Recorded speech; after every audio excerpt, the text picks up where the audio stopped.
Hello everyone, मेरा नाम आसिम मोहम्मद है। आप लोग देख रहे हैं वनडे एग्ज़ाम। आज की इस वीडियो में मैं डिस्कस करूंगा कि जो हरियाणा एडीए का जो एग्ज़ाम होने वाला है 30 जुलाई को, उसमें मेरा एक्सपीरियंस कैसा रहा जो मैंने 2018 में दिया था, और क्या क्या स्ट्रेटेजी होनी चाहिए, और आपका एग्ज़ाम वेन्यू कहाँ हुआ, आपके एग्ज़ाम सेंटर कहाँ जाते हैं हरियाणा एडीए के एग्ज़ाम के। तो वो मैं चीज़ इसमें डिस्कस करूँगा। सबसे पहले मैं आपको बता दूं कि एडमिट कार्ड रिलीज़ होने वाले ही हैं। 24 जुलाई को साइट पर अपलोड कर दिए जाएंगे और 30 जुलाई को आपका एग्ज़ाम है। तो हरियाणा एडीए का जो 2018 का जो मैंने एग्ज़ाम दिया था, तो मेरा एक्सपीरियंस काफ़ी अच्छा रहा।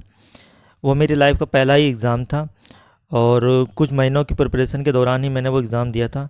तो एग्ज़ाम इतना टफ़ नहीं होता है, एग्ज़ाम बहुत ईजी होता है। अगर आप एक दो एग्ज़ाम दे चुके हैं या एक साल से प्रिपरेशन में ऑलरेडी हैं, या आप प्रिपरेशन में नहीं है, कॉलेज में आपका अच्छा सिलेबस कवर किया है आपने, तो ये एग्ज़ाम आपके लिए मुश्किल नहीं पैदा करेगी।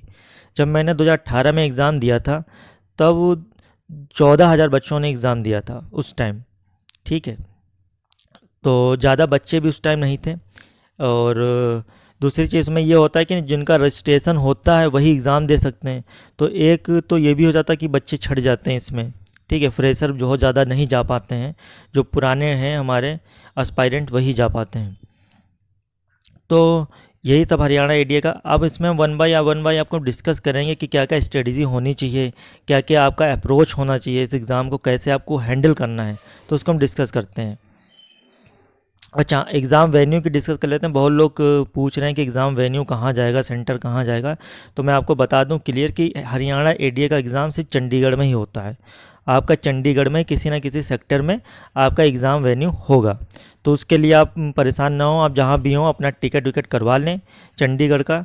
ठीक है, तो आपका एग्ज़ाम वेन्यू चंडीगढ़ में ही होना है, बाकी आपका कहीं उधर उधर नहीं जाएगा, क्योंकि इतना बच्चा बैठता नहीं, तो चंडीगढ़ में ही पूरा एग्ज़ाम हो जाता है। ठीक है, तो ये एग्ज़ाम वेन्यू की बात हो गई। ठीक है, अब स्ट्रेटेजी क्या होनी चाहिए, आपको इस एग्ज़ाम को क्या अप्रोच होना चाहिए। जो अब तो टाइम काफ़ी कम बचा हुआ है, फिर भी मैं आपको दो तीन ऐसी वो चीज़ें बताऊंगा जो आपको किसी ने नहीं बताया होगा, और आपको सीधे बेनिफिट मिलेंगे एग्ज़ाम में। पहली बात, जितने भी आपके सब्जेक्ट आ रहे हैं इसमें, मेनली जिसमें सीपीसी, सीआरपीसी, आईपीसी, इनके आपकी इंडेक्स जो होनी चाहिए वो आपकी टिप्स पे होनी चाहिए। आप इंडेक्स ज़रूर रट के जाएं इसकी, कि कौन सी चीज़ कौन से सेक्शन में है। और यही चीज़ मैं सीपीसी में बताऊंगा, कौन सी चीज़ कौन से ऑर्डर में है। देखिए, इसमें क्या हो रहेगा कि हरियाणा एडीए में आपका 60% इंडेक्स से क्वेश्चन आएगा और 40% आपका कॉन्सेप्चुअल क्वेश्चन आता है। ठीक है, तो आपका इंडेक्स वाला जो लॉ का पोर्शन जो है, वो आपका 60% आपका इंडेक्स बेस्ड रहेगा और 40% आपका कॉन्सेप्चुअल रहेगा। तो आप इंडेक्स के जो पार्ट है उसको आप पूरा याद करके जाएं। आप जो इंडेक्स होती है उसकी आप जीरोक्स करा लें, अपने पास रख लें। और आईपीसी, सीआरपीसी, एविडेंस, इनके तो आपको याद होने ही चाहिए। ठीक है, और जो सीपीसी के जो आपको वो याद होना चाहिए जो मेन मेन आपके टॉपिक हैं। जैसे आपका एग्जीक्यूशन है तो उसके जो ऑर्डर हैं वो आपको याद होना चाहिए। प्लेटिंग और ड्राफ्टिंग वाला बहुत पूछता है, वो आपको पता होना चाहिए। सम्मन का आपको पता होना चाहिए। तो इस तरीके के जो इम्पॉर्टेंट टॉपिक्स जो हैं उनके आपके इंडेक्स और ये सब आपको याद होना चाहिए। अब इसमें बात करते हैं कि इसमें आपका 15 नंबर या 20 नंबर की जीके, जिसमें जीके भी इंक्लूड रहेगी, करंट अफेयर्स भी रहेगी और इंग्लिश भी रहेगी। कभी कभी 15 नंबर की आती है, कभी कभी 12 नंबर की आती है। तो आपको इनके लिए आपका अप्रोच क्या करना चाहिए, क्योंकि मैं आपको बता दूं कि इसका कट ऑफ हाई जाता है, क्योंकि पेपर काफ़ी इजी रहता है।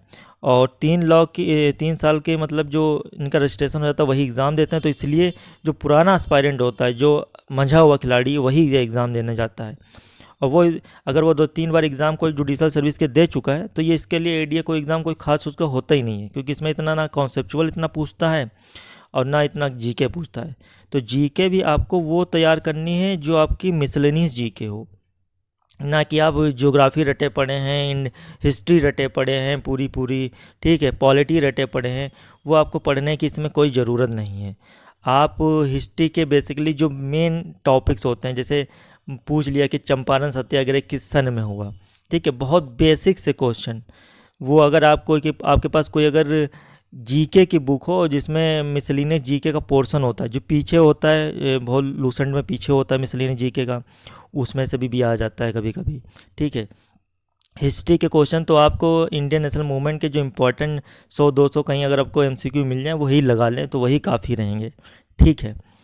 और इंग्लिश के आपको क्वेश्चन 3 से 4 क्वेश्चन आपको इंग्लिश में मिलेंगे, इंग्लिश लैंग्वेज के, ग्रामर के, ठीक है। या आपको कोई वर्ड मीनिंग पूछ लेगा और उसके पूछेगा इसके मतलब क्या है, ठीक है। तो इस तरीके पूछता। और करंट अफेयर्स के 1 या 2 क्वेश्चन आपको पूछेगा, लेकिन जो करंट अफेयर्स का पूछेगा वो ऐसे क्वेश्चन पूछेगा जो बहुत ही नॉर्मल क्वेश्चन हो। जैसे हमारे टाइम पे तो 2018 में पूछ लिया था कि सस्टेनेबल डेवलपमेंट गोल्स कितने हैं, तो 17 हैं, तो ये आम चीज़ है। तो बहुत नॉर्मल क्वेश्चन करंट के पूछते हैं। तो आप अपना ये जो सेफ़ स्कोर, जो अगर मैं की बात करूँ तो सेफ़ स्कोर आपका 80 से 88 के बीच में होना ही चाहिए, आपका 80 से 88 के बीच में अब है। तो आई होप कि आप लोगों के सारे डाउट्स क्लियर हो गए होंगे। अगर कोई डाउट्स हैं तो आप कमेंट बॉक्स में पूछिए, मैं आपको बता दूंगा। टेलीग्राम का लिंक डाल दूंगा, आप वहाँ भी पूछ सकते हैं। और आपको अगर और भी ऐसी वीडियो चाहिए आने वाले एग्ज़ाम्स के लिए और मटेरियल्स के लिए फ्री ऑफ कॉस्ट के लिए, ये सारे मटेरियल्स और सारी वीडियोस फ्री ऑफ कॉस्ट हो रहेंगी हमेशा के लिए। और ये जो चैनल जो है जो हमेशा डेडिकेटेड है जुडिशल सर्विस के एग्ज़ाम के जो जीके पोर्शन के लिए है।